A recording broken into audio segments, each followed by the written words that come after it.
Okay, so we're going to do some prep drills for the last open workout, 20.5.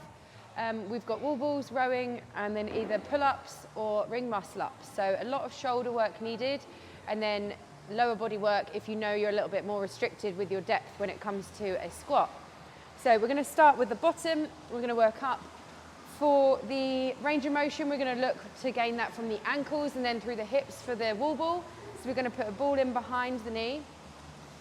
And then we're going to squash that ball in there and drive the knee forwards, trying to get as much dorsiflexion through the ankle as we possibly can.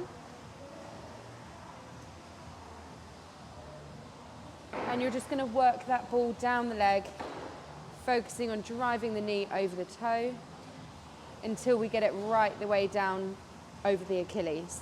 So if you find that range difficult, you can come up onto the toe just to squash that ball in. But for as long as possible, you want to try and keep that heel on the floor. So repeat that on the other side. Spend around 2 minutes on each leg.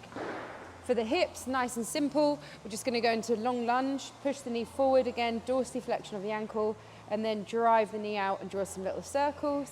That's just going to create a little bit more range through that hip joint and make it feel a little bit looser for when we're hitting that squat depth.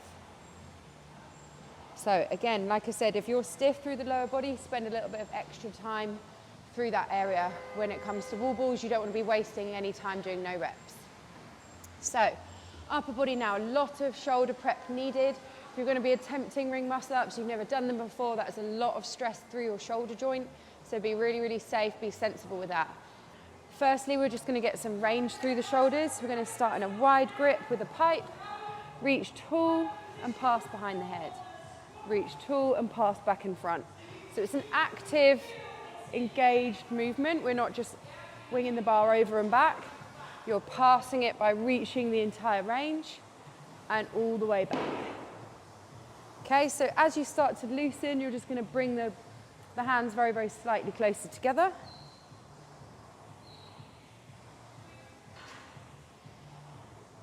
Until you find that you hit a sticking point and then stop. So you don't want to be having to bend the elbows to pass overhead. It needs to be a full range through the shoulder and back, okay?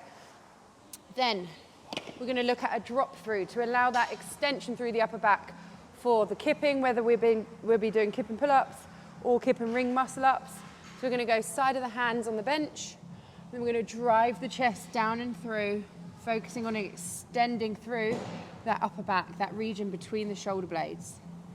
Little rocks, little bounces, trying to push that range further.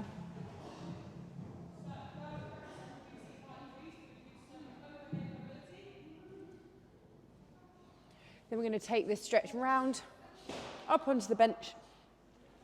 Hands grip behind, flat head, drive the hips up. Inhale, as we exhale, drop the hips down, pressing that portion of the spine into the bench and focusing on really opening up through that upper back.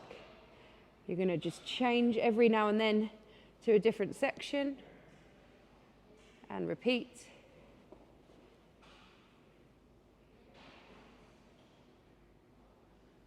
Focusing specifically on where you feel stiff, anywhere from here upwards.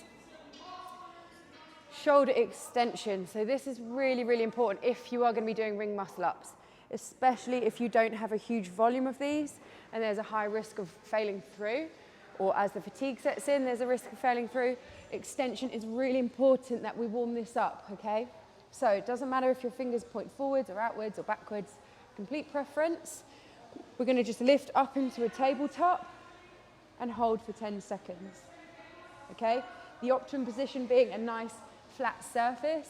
If you don't have that, you've got to really endeavour to try and get as much range as you possibly have. That's going to really help A, open out this area, and B, start to just prep it for that transition through and then that press up of the rings. Okay, so really, really important. That could be a huge help in preventing injury and also just getting the shoulders prepped ready to get that transition nice and easy. We can also add to that with a static hold. Just creep the hands back behind us as far as we can, and then just hold that stretch there. Again, we're going to feel this across the front of the delts, the shoulders, a little bit through the chest. Okay, so they're probably two of the most important warm-up bits that I would put in if you definitely are going to be attempting ring muscle-ups, or you know you have some reps in the ring muscle-up area. Okay, so this can be done on the bar or the rings. There's a little bit of activation work, so some scap raises.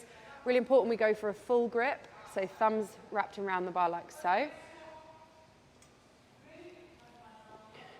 Dead hang, engage. Dead hang, engage. Dead hang, engage. You want to do that for a few sets of 5 to 10 reps. Whether you do it on the bar or the rings, depending on the apparatus you're using, it doesn't particularly matter, but really important that we get that nice relaxed hang, we're nice and comfortable there, and also that engaged position, which is obviously so important that we hit when we're doing high volume gymnastics. So throughout that, you've covered lower body for the wall balls, and we've covered thoracic and shoulders for the gymnastics.